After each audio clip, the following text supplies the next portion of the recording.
सुप्रभात मेरे प्रिय विद्यार्थियों, आप सभी का हार्दिक स्वागत है कक्षा 7वीं के ई लर्निंग हिंदी के व्याकरण के कक्षा में।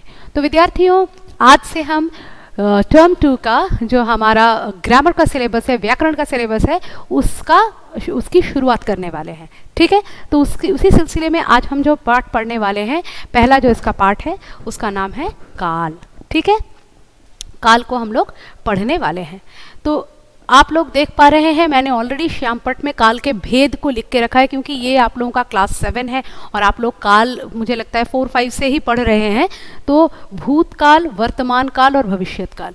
भूतकाल मतलब बीता हुआ समय, वर्तमान काल यानी चल रहा समय, और भविष्यत काल यानी आने वाला समय। ठीक है, इतना तो आप लोग जानते ही हैं। अब आगे इस चैप्टर में हमको जो पढ़ना है, हमको हर एक काल के अंदर उसके सब पार्ट्स को पढ़ना है। ठीक है, भूतकाल के भी कितने सारे भेद होते हैं, वर्तमान के आप लोग जानेंगे, अभी नहीं बताएंगे। तो भूतकाल क्या होता है? क्रिया के जिस रूप से कार्य के बीते हुए समय में संपन्न हो जाने का बोध हो। मतलब बीता जो हमारा जो गया टाइम है, उस टाइम में जो कार्य पूरी तरह से कंप्लीट हो गया था, उसको हम लोग भूतकाल कहते हैं। ठीक है, जैसे कि बच्चे कक्षा में शैतानी कर रहे थे, अभी नहीं कर रहे हैं, भूतकाल में ही ये शैतानी करने का कार्य कंप्लीट हो चुका था। तो आप लोग एक और बात में गौर कीजिएगा, काल के रूप का प्रभाव हमेशा उसके क्रिया रूप पर पड़ता है। ठीक है, काल परिवर्तित होना यानी क्रिया परिवर्तित होना। जब भी क्रिया में बदलाव आता है, मतलब काल में बदलाव होता है, तो इसका मतलब उसके क्रिया में बदलाव होता है। जैसे मोहन ने खाना खा लिया, ठीक है, या मोहन खाना खा चुका है। ठीक है, तो यहाँ पर, या मोहन आया था, तो यहाँ पर आया था। अब यहाँ पर वर्तमान काल में आ रहा है और भविष्यत काल में आएगा। तो ये जो आप लोग देख रहे हैं ना, ये क्या है?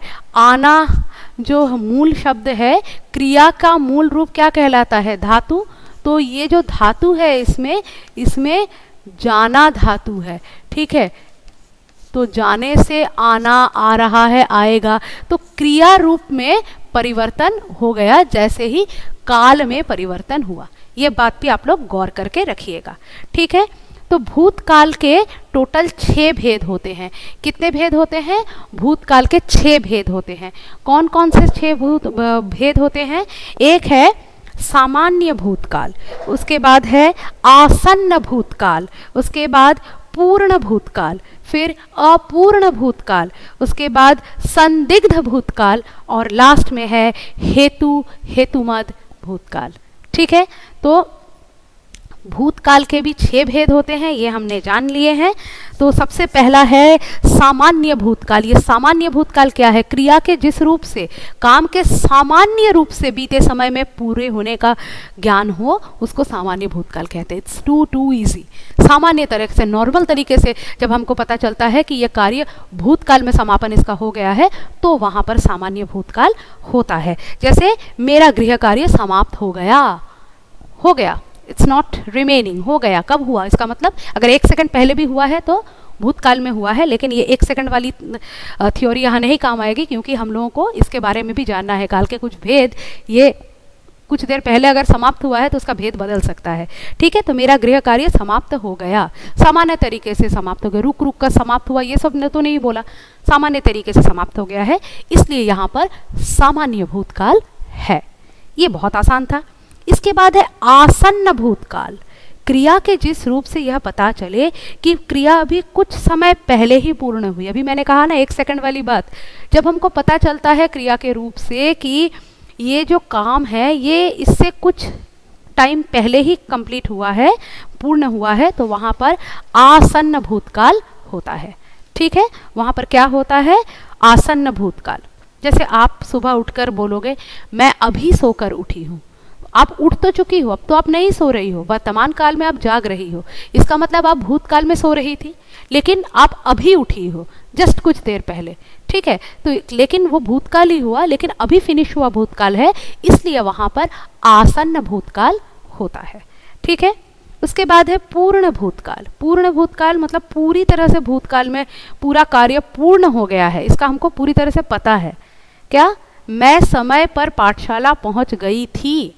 बिल्कुल आपने बोला कि मैं समय पर ही विद्यालय, पाठशाला, स्कूल, कोई भी बोल रहे हो, मैं वहां पे पहुंच गई थी, मतलब आप ने भूतकाल में उस प्रक्रिया को पूरी तरह से समापन कर लिया था, पूर्ण रूप से पहुंच चुकी थी, बीच रास्ते में नहीं थी, विद्यालय में पहुंच चुकी थी। तो आपने पूरी तरह से जब संपूर्ण रूप से कार्य को कंप्लीट कर लिया है तो वहां पर पूर्ण, लेकिन भूतकाल में कंप्लीट किया है तो वहां पर पूर्ण भूतकाल होता है। इसके बाद होता है अपूर्ण भूतकाल। अपूर्ण भूतकाल क्या होता है? क्रिया के जिस रूप से यह पता चले कि क्रिया भूतकाल में हो रही थी परंतु समाप्त नहीं हुई थी। अपूर्ण का मतलब क्या होता है? आधा। तो क्रिया के जिस रूप से हमको ये पता चलता है कि हमारा जो ये कार्य है ये कंप्लीट पूरी तरह से नहीं हुआ था, लेकिन अभी तक शायद हो गया है, इसलिए आप उसको भूतकाल में कह रहे हैं, लेकिन आपको पूरी जानकारी नहीं है। तो वहाँ पर मतलब पूरी जानकारी नहीं है, नहीं मतलब आप जानते हैं कंप्लीट हो ही गया होगा, लेकिन आपने वो चीज़ देखा नहीं है कंप्लीट होते हुए, वहाँ पर अपूर्ण भूतकाल है। कैसे? फुटबॉल मैच चल रहा था, आप जब वहाँ से आए तब फुटबॉल मैच चल रहा था।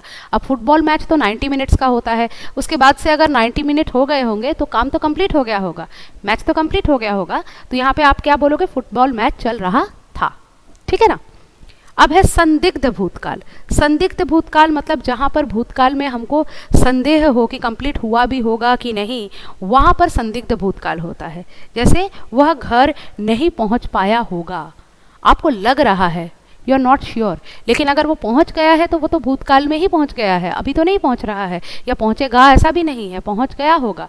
आपने किसी को 10 बजे छोड़ा और उसका घर आपसे पास में ही है, तो वो 11 बजे तक तो घर पहुंच गया होगा, इतना अनुमान तो आप लगा सकते हैं।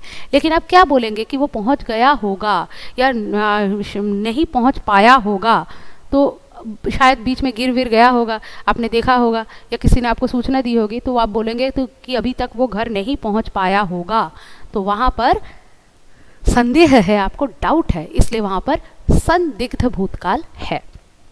इसके बाद है हेतु हेतुमत भूतकाल। ये क्या है भाई? यदि भूतकाल में एक क्रिया के होने या ना होने पर दूसरी क्रिया का होना या ना होना निर्भर करे। एक क्रिया अगर हो रही है तभी दूसरी क्रिया होगी, ये नहीं होगा तो वो नहीं होगा। जैसे आप लोग संबंधवाचक पढ़ते हैं ना, वैसा वहाँ पर भूतकाल होता है। कैसे?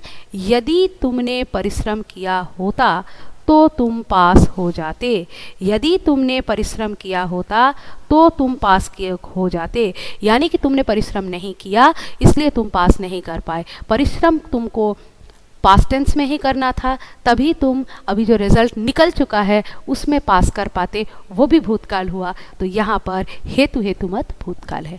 जहाँ तक पढ़ाया है वहाँ तक अच्छे से पढ़ लीजिए, नया चीज़ है। यदि समझने में कहीं पर कोई डिफ़िकल्टी हो रही है, दोबारा समझाना है, कुछ करना है, तो आप लोग मुझे ज़रूर बताएं, मैं कोशिश करूँगी दोबारा समझाने के लिए।